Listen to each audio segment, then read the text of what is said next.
এই ভিডিওতে আমি অনেক কিছু শেখাবো আপনাদের। যদি কোনো ফর্ম ফিল আপ করতে গিয়ে ভুল হয়ে যায় তাহলে ঘাবড়ানোর কিচ্ছু নেই, আমি আছি। আমি আপনাদের বলে দেব যে কিভাবে কি করবেন না করবেন, এই ভিডিওতেই বলবো। এসআইআর এর জন্য বাড়িতে বাড়িতে এক একজনের দুটো করে ফর্ম দিয়ে গেছে, তাও আপনারা ফর্ম ফিল আপ করতে গিয়ে কোথাও না কোথাও ভুল করে ফেলছেন। আচ্ছা বাদ দিন, ভুল যখন করেই ফেলছেন তাহলে ভুল করার পরে কোনো তো একটা ব্যবস্থা করতে হবে আপনাদের। মানে একটা নতুন ফর্ম যদি পাওয়া যেত যেটাতে ফিল আপ করা যেত আবার নতুন থেকে, তাহলে খুব ভালো হতো না? ফ্রেশ থাকতো গোটা ব্যাপারটা। কিন্তু ফর্মের মধ্যে কাটাকুটি দেখবেন খুব একটা দেখতে ভালো লাগে না। তাই নতুন করে ফর্ম কি পাওয়া যাবে আবার? আচ্ছা যদি নতুন করে না পাওয়া যায় তাহলে কি যেখানটা ভুল হয়েছে সেখানটা কেটে তারপরে নিচে লেখা যাবে, বা সাদা কালি দিয়ে সেখানটাতে তারপরে কি আবার লেখা যাবে? এই সমস্ত যে প্রশ্ন তার উত্তরই আজকের এই ভিডিওতে আমি আপনাদের দিতে চলেছি। আজকের এই ভিডিও থেকে তাহলে আমরা কি জানবো? যে আপনারা যদি ফর্ম ফিল আপ করতে ভুল করেন তাহলে কি নতুন করে আবারও ফর্ম পাওয়া যাবে বিএলওদের কাছ থেকে বা অনলাইনে? যদি পাওয়া যায় তাহলে সেটা কিভাবে পাওয়া যাবে? আর যদি না পাওয়া যায় তাহলে এখন কি করব? আমাকে তো ফর্মটা ফিল আপ করতে হবে, তাই না? আর আমি ওরকম কাটাকুটি ফর্ম তো ফিল আপ করে আমি জমা দিতে পারি না, এটা দেখতে খারাপ লাগে, তারপরে রিজেক্ট হবে নাকি সেই বা কে জানে। তো সেই জন্য আজকের এই ভিডিওতে আমি অনেক কিছু শেখাবো আপনাদের। যদি কোনো ফর্ম ফিল আপ করতে গিয়ে ভুল হয়ে যায় তাহলে ঘাবড়ানোর কিচ্ছু নেই, আমি আছি। আমি আপনাদের বলে দেব যে কিভাবে কি করবেন না করবেন, এই ভিডিওতেই বলবো। তো চলুন আজকের ইন্টারেস্টিং ভিডিওটা শুরু করা যাক।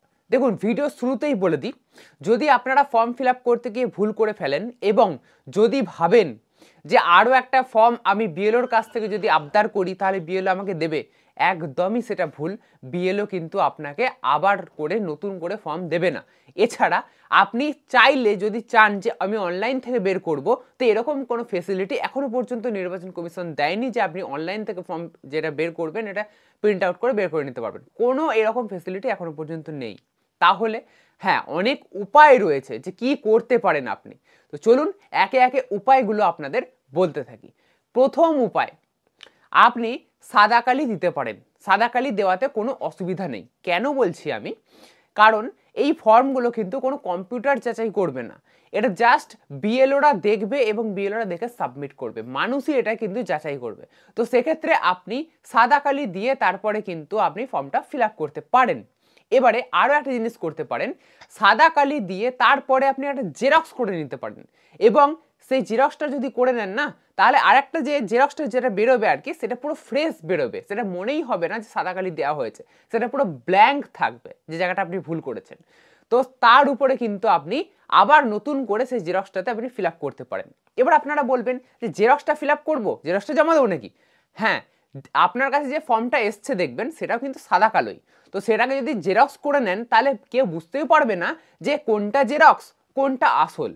তো সেই জন্য আপনারা যদি ফর্ম ফিল আপের আগে জেরক্স করে নিতে পারেন এক দু কপি, তাহলে খুব ভালো কথা, তাহলে তো কোনো ব্যাপারই রইল না।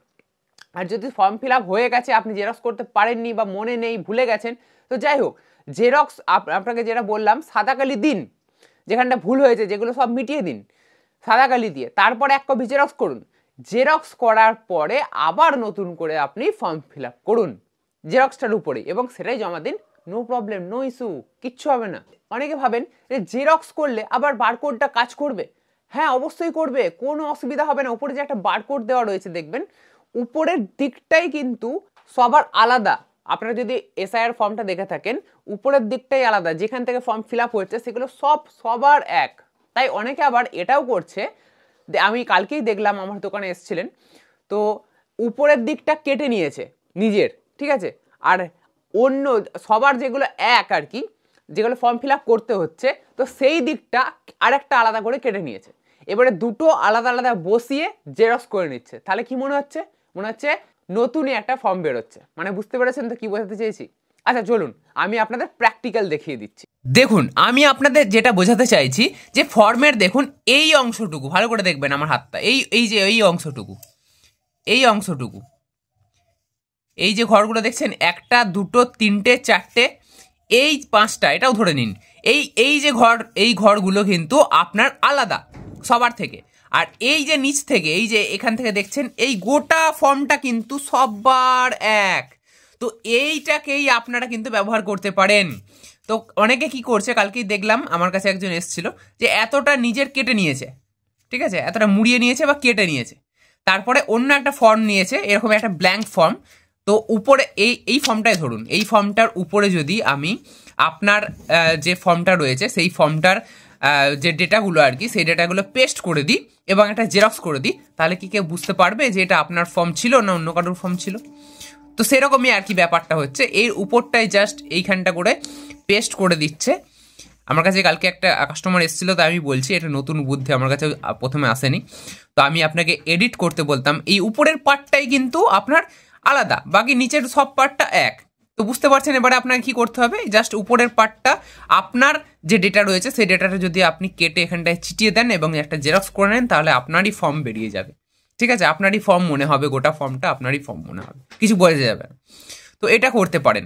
আরও একটা কাজ করতে পারেন আপনারা, এই উপরের পার্টটাই শুধু এইটুকু শুধুমাত্র যদি আলাদা হয়ে থাকে, তো এটাকে এডিটও করা যেতে পারে ফটোশপের মাধ্যমে। তো চলুন সেটাও আপনাদের সামনাসামনি এসে বলছি যে কিভাবে করবেন এটা। ঠিক আছে, ফটোশপে বা যে কোনো এডিটিং সফটওয়্যারে কিন্তু এই পার্টটুকু কিন্তু এডিট করে করা যেতে পারে। আপনার এই ফর্মটাকেই ধরুন, এই ফর্মটাকে যদি আমি স্ক্যান করে নিই এবং স্ক্যান করে তারপরে আপনার যে ডেটা সেটাকেও যদি আমি স্ক্যান করি এবং স্ক্যান করে যদি এর উপরে পেস্ট করে দিই এবং তারপরে যদি একটা প্রিন্ট আউট বের করি, তাহলেও কিন্তু এটা আপনারই একটা নতুন ফর্ম বলে মনে হবে। আশা করি এবারে বুঝতে পেরেছেন। এই যে বোঝালাম, উপরের দিকটা সবার আলাদা আর নিচের দিকটা সবার কিন্তু এক। তো এক্ষেত্রে আপনি ফটোশপ যদি জেনে থাকেন, ফটোশপ যদি করতে পারেন বা একটু এডিটিং যদি জানেন, তাহলে কিন্তু আপনি এডিটও করতে পারেন। হ্যাঁ, আপনি এই ফর্মটাকে পুরো স্ক্যান করে নিয়ে উপরটা শুধুমাত্র কেটে অন্য ফর্মের উপরে কিন্তু বসাতে পারেন।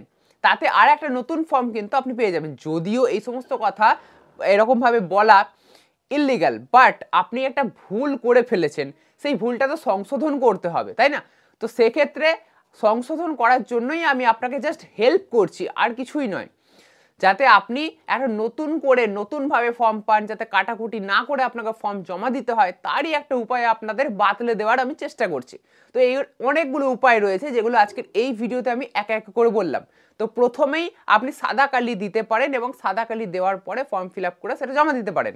দ্বিতীয়, সাদা কালি দেওয়ার পরে সেটাকে জেরক্স করে সেই জেরক্সটার উপরে আবার লিখে আবার ফর্ম ফিল আপ করে আর কি আবার জমা দিতে পারেন। দুটো হলো। এবার 3 নাম্বার হচ্ছে ওই যে উপরের পার্টটা যেটা আপনাদের দেখালাম, উপরের পার্টটা কেটে নিয়ে একটা অন্য জেরক্সের সাথে আপনারা নিচের পার্টটাকে জুড়ে দিয়ে আপনি একটা নতুন করে কিন্তু ফর্ম রেডি করতে পারেন জেরক্স মেশিনে বসিয়ে। আর একটা হচ্ছে ফটোশপ বা এডিটিং যদি আপনারা করতে পারেন, তাহলে ওই সেমভাবে উপরের পার্টটাকে কিন্তু অন্য একটা ফর্মের সাথে অন্য উপরে বসিয়ে আর কি, মানে বোঝাতে পারছি আমি, একটা গোটা ফর্ম যার নিচের দিকটা আপনাদের আমি দেখালাম একটু আগে, নিচের দিকটা সবার এক এবং উপরে যে বারকোড আপনার নাম ফটো দেওয়া রয়েছে সেই জায়গাটা সবার কিন্তু আলাদা। তো সেই জায়গাটা যদি আপনি অন্য একটা ফর্মে পেস্ট করে দেন, তাহলে কিছু কিন্তু বোঝা যাবে না যে এটা এডিট করা না নতুনই আপনারই ফর্ম, তাই না? তো এই এডিটিং যদি আপনারা করতে পারেন, তাহলে কিন্তু এটা করা যেতে পারে। আর সেক্ষেত্রে আপনাদের খেয়াল রাখতে হবে যাতে বারকোডটা হেজি না হয়, আপনার ফটো হেজি না হয়, বা আপনার লেখাগুলো যেগুলো রয়েছে, যেগুলো অটোমেটিক প্রিন্ট হয়ে এসছে, সেগুলো যাতে কোনো আবঝা বা অস্পষ্ট না হয়। তাহলেই কিন্তু আপনি একটা নতুন ফর্ম পেয়ে যাবেন। যদি ফর্ম ফিল আপ করতে ভুল হয়ে যায়, তাহলে এই সমস্ত উপায়ের মাধ্যমে আপনি কিন্তু একটা নতুন ফর্ম পেতে পারেন এবং কোনো কাটাকুটি ছাড়া একটা ফর্ম ফিল আপ করে জমা দিতে পারেন। এতে কিন্তু কোনো অসুবিধা হবে না। আশা করবো আজকের এই ভিডিওটা আপনাদের অনেক ভালো লাগবে। যদি আজকের এই ভিডিওটা আপনাদের ভালো লেগে থাকে, তাহলে আপনারা লাইক করুন, এই ভিডিওটাকে বেশি বেশি করে শেয়ার করুন আপনাদের বন্ধুদের সাথে, যাতে তারাও যদি কোনো ভুল করে থাকে তারা যাতে না ঘাবড়ায়, এই ভিডিওটা দেখে যাতে তারা যে ভুলটা করেছে সেটা যেন সংশোধন করতে পারে। আশা করবো আজকের ভিডিওটা আপনাদের ভালো লাগবে। যদি ভালো লাগে তাহলে অবশ্যই লাইক করবেন। এরকমই নতুন নতুন আর ইন্টারেস্টিং ভিডিও পেতে অবশ্যই চ্যানেলটাকে সাবস্ক্রাইব করে রাখতে ভুলবেন না।